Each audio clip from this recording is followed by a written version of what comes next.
তেখেতৰ এটি কবিতা আবৃত্তি কৰিব বিচাৰিছোঁ। কবিতা আবৃত্তি বুলি ক'লে ভুল হ'ব, একচুৱেলি পাঠ কৰাহে হ'ব, আমি একচুৱেলি আবৃত্তিকাৰক নহয়।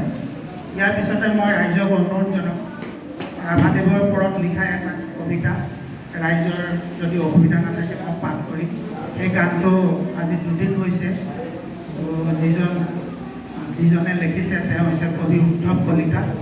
তেওঁ চিলাৰায়ৰ ওপৰতো এটা কবিতা লিখিছিলে, যিটো গান অসমতে নহয় ৱেষ্ট বেংগলতো সেই গানটো এতিয়া বৰ্তমান ফেমাছ হৈছে, বহুত হেৰি হৈছে। চিলাৰায়ৰ ওপৰতো লিখিছিলে তেখেতে ৰাইজৰ অনুৰোধতে ৰাভাদেৱৰ ওপৰত এটি কবিতা লিখিছে, কালি পঠাইছে।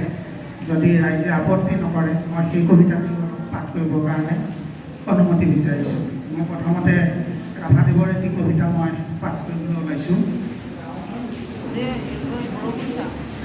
অঘৰীৰ ঘৰ, কবি বিষ্ণুপ্ৰসাদ ৰাভা। এইখন অঘৰীৰ ঘৰ, অতি মনোহৰ। নাই ইয়াত টেক্স খাজানা, নাই একো আধুনিক যতন জাতিমা। পাই নাই পইচাৰ, নাই হিচাপ নিকাচ। আনিছোঁ খাইছোঁ এই নীতি, নাই একো চৰকাৰৰ।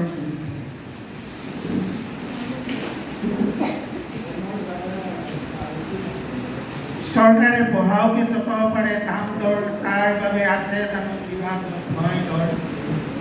একো নাই আমি যে অঘৰী, ঘূৰি ফুৰো উশা চেৰেকীৰ দৰে জীৱন চবৰি।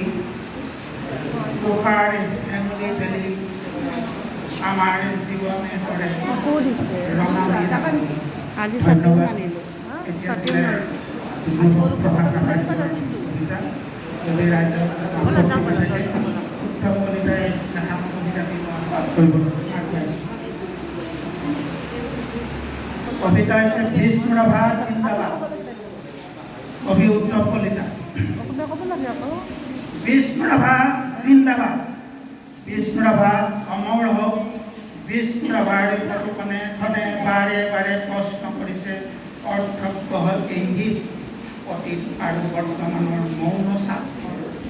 তথাকথিত সমাজৰ বৰ প্ৰিয় 20 জুন, তথাকথিত সমগ্ৰ অসম আৰু অদেহী আত্মাৰ প্ৰতিটো কামৰ, প্ৰতিটো বাক্যৰ, প্ৰতিটো চিন্তাৰ আধৰুৱা কাম, আধৰুৱা আশা বৰ্ণাতীত। কাৰণ অমৰ হওক। কবিতাৰ ছন্দতে মুখৰিত হোৱা সুৰ ধাৰ দেখাৰ পিছতো কৈ আছ তহঁতি বিপ্লৱৰ মুগ্ধ বিষ্ণু ৰাভা। তোমাৰ আত্মাক সুধিবলৈ মন যায় অসমীয়া কোন, সুধিবলৈ মন যায় নিৰ্যাতিত কৃষক শক্তিয়ে 20 জুন পালন কৰিবলৈ সামৰ্থ্যহীন কিয়। সুধিবলৈ মন যায় আমাৰ কলমক বাৰে বাৰে হত্যা কৰা হয় কিয়। সংবিধানৰ ৰক্ষকৰ দ্বাৰাই যেতিয়া মোৰ আইন উলংঘ কৰা হয়, মোৰ ভগ্নীক ৰাজপথত ধৰ্ষণ কৰা হয়, বিষ্ণু ৰাভা তোমাৰ আত্মাক সহ্য কৰিব পাৰিবনে। ভোটৰ মুখত ৰাম নাম, এয়াই যে বৰ্তমান কাল। চিঞৰি চিঞৰি ক'বৰ মন যায় ধনী শ্ৰেণী জিন্দাবাদ, পুঁজিপতি জিন্দাবাদ, বিষ্ণু ৰাভা জিন্দাবাদ, 20 জুন জিন্দাবাদ। ধন্যবাদ।